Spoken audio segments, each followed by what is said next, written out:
বৌমা, আমি বাজার করতে গিয়েছিলাম, আসার পথে তোমার জন্য সিঙ্গারা আর ফুচকা নিয়ে আসছি। এই নাও, তুমি তাড়াতাড়ি খেয়ে নাও। আরে মা, তুমি এ কোন যুগের শাশুড়ি?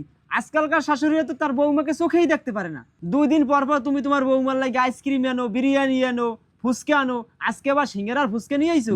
আচ্ছা বাবা, তুই আমাকে একটা কথা বল, আমাদের ঘরের সব কাজ কে করে? কেন মা, তোমার বৌমা? আমার বৌমা যখন আমার ঘরে সব কাজ করে, তাহলে আমার বৌমাকে আমি না খাওয়াই আমার মেয়েকে খাওয়াইতে যাবো তার শ্বশুর বাড়িতে? আমার বৌমাকে যদি আমি এখন না খাওয়াই, তাহলে শেষ বয়সে কি আমার বৌমা আমাকে খাওয়াবে?